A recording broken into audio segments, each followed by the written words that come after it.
Guys, আজকে আমি আপনাদের দেখালাম যে আমার ইউটিউবের পেমেন্ট যেটা আসে, তো আমি ব্যাংকের মাধ্যমে উত্তোলন করতে আইছি।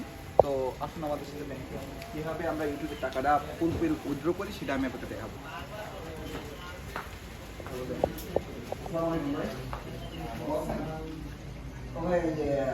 ইউটিউবের থেকে পেমেন্ট আসছিল, সেটা আর কি দিতে আসছি আপনাদের ইউসিবির আর কি শাখা ব্রাঞ্চ এটা আর কি।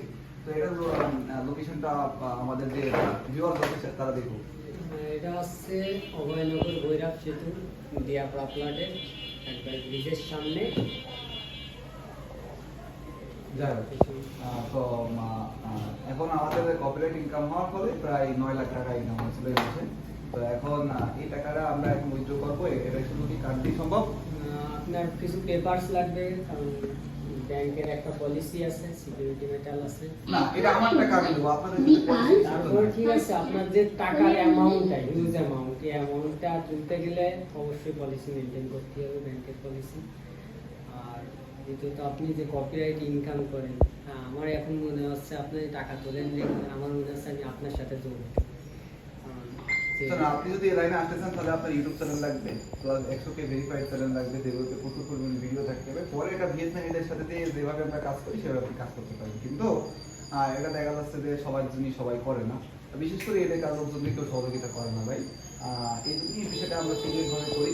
তো এটা তো আমাদের যে পেমেন্ট সেটা তো ব্যাংক ট্রান্সফার হয়েছে, সেটা তো আর চুরি টাকাতে কিছু না। তাহলে আমাদের যে পেমেন্ট সেটাকে আমরা এখন উইথড্র করতে পারবো কিনা? হ্যাঁ, অবশ্যই এটা পারবেন। এখন ভেরিফিকেশন, অ্যাকাউন্ট ভেরিফিকেশনের একটা আছে, ওটা করার পরে এই পেমেন্টটা পাবেন। আচ্ছা, আপনাদের এখানে যদি কেউ এখন অ্যাকাউন্ট খুলতে চায় বা ইউটিউব বা ফেসবুক যতগুলো মাধ্যম আছে, ইনস্টাগ্রাম, সবাই পেমেন্ট নিতে চায়, তো ইউসিবি থেকে তারা কিভাবে অ্যাকাউন্ট খুলে বা কি করে নিতে পারে আর কি? সাধারণভাবে হচ্ছে অ্যাকাউন্ট খুলতে হবে, পরবর্তীতে তার ওই পেপারস অ্যাড করতে হবে অ্যাকাউন্টের সাথে। দেখা যাবে যে প্রতি মাসের টাকাটা ঢুকে যাচ্ছে অটোমেটিক্যালি ব্যাংক অ্যাকাউন্টে।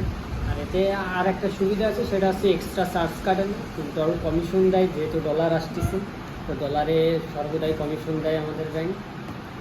আমরা যদি বাংলাদেশে তো আরো অনেকগুলো ব্যাংক আছে, তার ভিতরে ইউসিবি একটা নাম করা ব্যাংক আমরা সবাই জানি। তো দেখা যাচ্ছে যে এতগুলো ব্যাংকের ভিতর দিয়েও কেন ইউসিবি ব্যাংকে মানুষ পেমেন্ট নিচ্ছে? যেরকম আমি কিন্তু ইউটিউবে পেমেন্ট নিতে খুবই পছন্দ করি।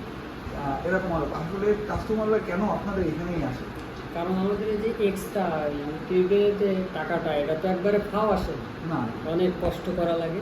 তার কষ্টের টাকাটা সে ফুলফিল পাচ্ছে, তাছাড়া তার এক্সট্রা সে একটা কমিশন পাচ্ছে।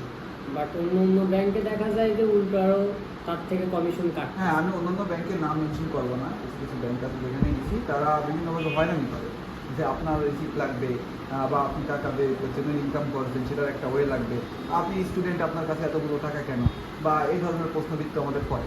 তো এগুলো কিন্তু একটা হিউজ একটা হ্যাসেল, আর দেখা যাচ্ছে যে একটা হয়রানির মধ্যে পড়তে হয়। অনেক সময় ব্যাংকে গেছি, বাসায় আসে আবার রিসিপ্ট নিয়ে যাওয়া লাগতেছে। এখন মেন বিষয় হচ্ছে যে কেন আমি আমার টাকা তুলতে কিনে আমার ওই দেখা লাগবে, অ্যাকাউন্টটা তো আমার বা সব কিছু ঠিক আছে, তারপরেও কেন লাগবে সেটা আমি একটু জানতে চাই।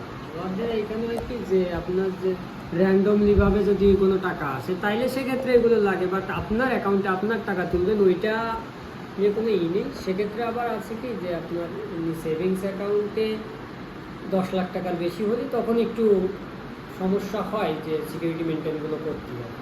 এই এখন আমি একটা কথা বলি, সেটা হচ্ছে যে আমরা যারা টিনেজার আছি, যেমন আমি, আপনি বা আমাদের এই যে যারা আছে, তো সবাই দেখছি বর্তমান অনলাইনের উপর একটা আছে। দেখা যাচ্ছে পাশাপাশি যে আপনি একটা কর্মস্থানে কর্ম করতেছেন, এর পাশাপাশি আপনারও কি ইচ্ছা আছে অনলাইনে কিছু করার? আমার অনলাইনে আসলে ইউটিউব করার একটা ইচ্ছা আছে। কেন আপনার ইউটিউব ভালো লাগে? কারণ যে এখানে দেখা যায় নিজের একটা ফ্রিলি একটা আছে, তারপর যে হিউজ অ্যামাউন্টটা, সব থেকে বড় হচ্ছে অ্যামাউন্ট, যে টাকাটা আমার কাছে আসতেছে, বাট অন্য কোনো ওয়েতে আমি এই পরিমাণে অ্যামাউন্ট কখনো কালেক্ট করতে পারবো না যে কোনো কিছুতে। সেক্ষেত্রে দেখা যায় যে আমি যদি ইউটিউব শুরু করতে চাই তাহলে কি করতে পারি? তো এখন আমার টাকাটা যদি আমাদের আর কি উইথড্র করার সুযোগ দিতে, দেখা যাচ্ছে আমরা যেহেতু আজকে একটু বিজি আছি বা আমাদের কন্টেন্ট ক্রিয়েশন করতে হবে, তাহলে আমাদের টাকার যে রিসিপ্টটা আছে সেটা অলরেডি আপনার হাতে। তো যাই হোক, কী পরিমাণ অ্যামাউন্ট আমাদের যে দিচ্ছেন সেটা একটু দেখালেও আছে। এখানে আপাতত আপনারা পাচ্ছেন 7,62,000 টাকা। এটা আমাদের গত মাসের কপিরাইট ইনকাম। ঠিক আছে, তো আমরা এটা সম্পূর্ণ কি উদ্যোগ করতে পারবো আমার নাকি? একটা, হ্যাঁ সম্পূর্ণ উইথড্র করতে পারবেন। আমার একটা আছে, সেটা হচ্ছে আমি যদি ইউটিউবিং শুরু করতে চাই, কেন তাইলে আপনার কি কেন করতে ইউটিউব, পারি? আপনি তো একটা ব্যাংক প্রতিষ্ঠানে চাকরি করেন। তারপরও আমার ইচ্ছা আছে ইউটিউবিং করার, বাট আমি কি কি ওয়ে ফলো করতে পারি, এতে করে দেখা যাচ্ছে আমার কষ্ট কম হবে। আমি দেখা যাচ্ছে আপনি তো অলরেডি একটা প্ল্যাটফর্মের ভিতরে আছেন, তো আপনি যদি ইউটিউবিং শুরু করতে চান এর ভিতরে, তাহলে আপনাকে প্রচুর কিন্তু দেখা যাচ্ছে আপনার ফ্রি যে সময়গুলো আছে সেই সময়গুলোতে আপনি ভিডিও বানাতে পারেন। দেখা যাচ্ছে আপনি তো এখানে একটা সার্ভিস দেন না, ইউটিউবের পাশাপাশি আপনাদের অ্যাকাউন্ট ক্রিয়েট করা, বিদ্যুৎ বিল পরিশোধ করা, ইভেন মানে ম্যানুয়াল কিন্তু যেগুলো আছে একটু মাল্টিপল সিস্টেম কিন্তু এখানে আছে, কীভাবে জমি রেজিস্ট্রেশন করতে হয়, পস্টটা দিতে হয়। তো ইভেন এত কিছু দেওয়ার পরেও দেখা যাচ্ছে যে আপনি যখন ফ্রি সময় থাকতে পারছেন তখন কিন্তু এগুলো প্রসেসটাও দেখা যায়। অনেকে আছে না যে তারা প্রসেসটাও জানে না, তো আপনি তাদের প্রসেস দেখায় সহযোগিতা করবেন। তো আপনি যখন সহযোগিতা করেন আপনার দ্বারা একটা মানুষকে উপকৃত হবে। উপকৃতটা হচ্ছে মেইন জিনিস, আপনার ইউটিউবার হওয়ার পিছনে আপনি যে মানুষকে দিতে পারতেছেন সেটা অনেক কিছু। এরপর আরেকটা জিনিস আছে যে আমি যদি নতুন ইউটিউব চ্যানেল খুলি, তাহলে সেক্ষেত্রে